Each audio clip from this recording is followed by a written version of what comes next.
Legion. Happy holidays, comic fan, and welcome to the Legion of Comics. The holidays are right around the corner, but we have just enough time to squeak in one more new comic book day. So let's take a look what's on my pull list. So let's get started.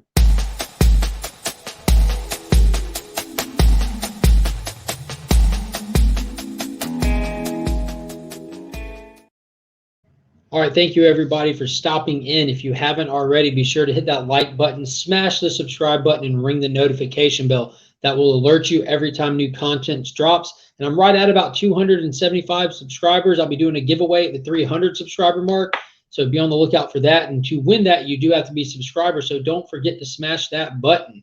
So there is a really, really fun week of comics coming out, and I'm looking forward to it. I'm going to make sure to hit my shop before they get those early hours and close up for the holidays this week.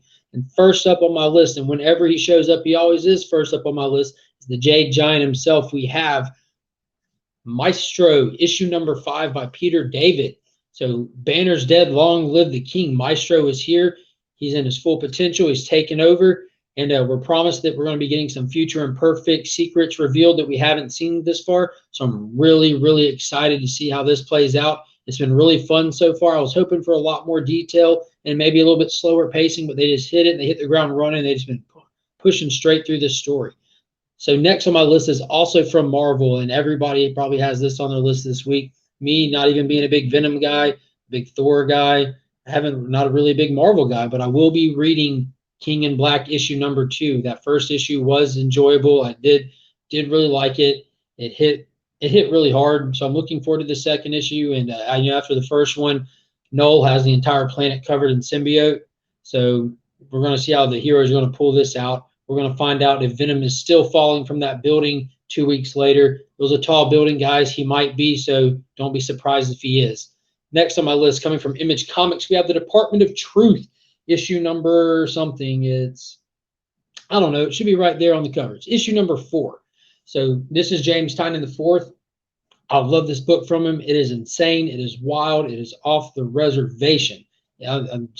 I can't say enough crazy stuff about this book. So this one supposedly has a reporter that's being delivered packages by a mysterious entity identified only as Q. So this book focuses heavily on conspiracy theories. They kind of hit a different one each issue, and they don't call it out directly by name, but they don't beat around the bush with it either. So I have a feeling I know what he's hinting at with this Q, dropping off these packages that are giving him evidence to events that didn't happen, just planting that seed so they can make these conspiracies a reality. So I'm wondering how the department's going to catch up with this, how they're going to jump on the case, and what they're going to do about it. That last issue was pretty savage.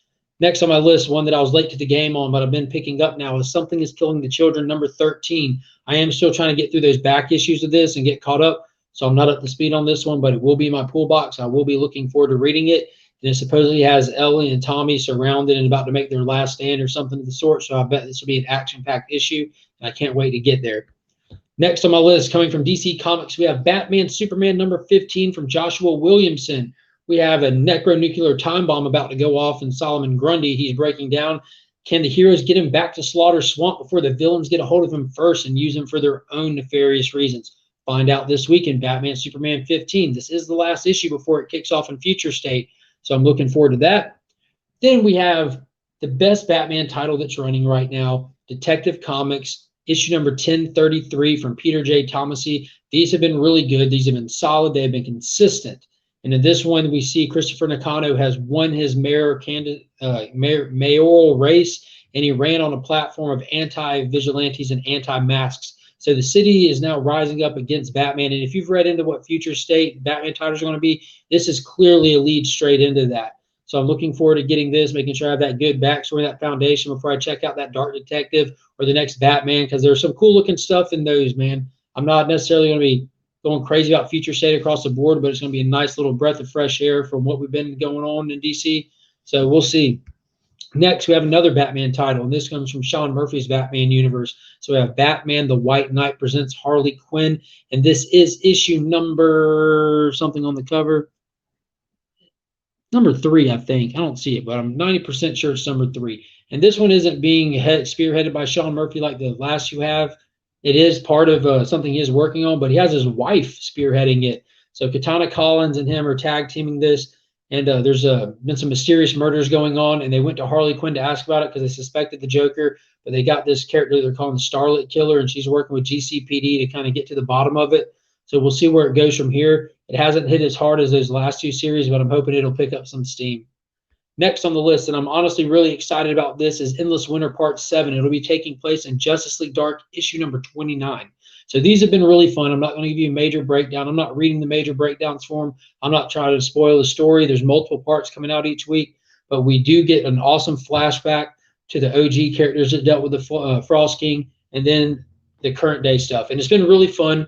If you just want a good, solid Justice League story to read, this is it, man. This is what a lot of comics have been missing so much. It isn't, the universe is not at stake here. This isn't like completely tied up in continuity across the entire universe. It's just a fun, well-written, big action, large-scale Justice League story. It's really cool. I highly suggest checking it out, as well as Part 8 that'll be coming out this week.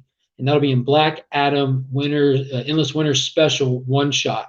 So it'll just be progressing that story a little bit more. We'll get more of that flashback story with that awesome Justice League Viking team that you see right there on the cover with Wonder Woman's mom, Hippolyta. You have Black Adam. You have Swamp Thing. They're just an avatar of the green, really. And then you have the Viking Prince. So it's been really cool, man. I wasn't expecting it to be as cool as it is. I was thinking it'd just be a decent little Justice League story just to read through through December. I'm a big Justice League fan. I don't care if they're tied in heavy to the mega event going on, if they're just throwaway filler issues. I enjoy Justice League. And this is a perfect balance right in the middle. It's really fun. And there's also a really cool Boss Logic variant coming out for that one. I know he's kind of more of a popular artist.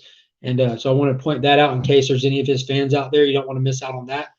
And then lastly on my list, and this is my pick of the week, we have Dark Knight's Death Metal, The Secret Origin one-shot. So we get to see Superboy Prime and the Blackest Night go at it, mano a mano. We have the Broken versus the Twisted right here. Two psychopaths just slugging it out. And Superboy Prime is a psychopath. It doesn't matter what team he's on or whose side he's playing with. That dude is nuts. So it's really going to be fun to watch these two go at it, which is really just going to be a bigger distraction for our heroes and villains and whoever's left standing after Death Metal issue 6 that just came out, to go back in the past and try to find a way to stop the Blackest Night. And my money's still betting on Robin King's going to have something big to do with it. I hope he does. He's such a twisted character. I want to see him do something cool. And then that's it for my list. It's my pool box. There are a couple other things I want to point out. We have ASM, Amazing Spider-Man 54 will be coming out. If you're a Spider-Man fan, Action Comics will be wrapping up the pre-Future State stuff. So Bendis is done, guys. He's moving over to Justice League after we get done with Future State. So everyone complaining about Superman having him on there, you're freed up now. Like, check out the new writer who's going to be on him.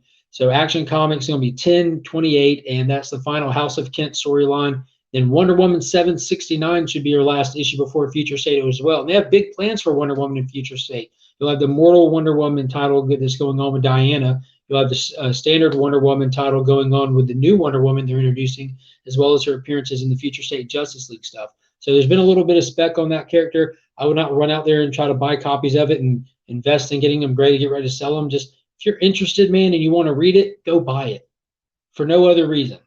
Otherwise, just wait and see. And I also want to point out, Spawn has a really cool Christmas cover coming out for people who do like to pick up some books just for the great cover art. You get Clown on the roof of a house with a Santa outfit and the sack over his shoulder getting ready to go in a chimney. It's a really cool cover. So Spawn's always really cool, so be sure to take a look at that and see if it might pique your interest. So that's all I have for this week. I do want to give a big thank you to the Augusta Book Exchange. We have Paul and Donna over there. They are the keepers of my pool box. They are the guardians of my comics, and they do a fantastic job, and I couldn't thank them enough. So, guys, thank you all for tuning in. Be sure to hit that like and subscribe on your way out. And as always, I'm Mark, but we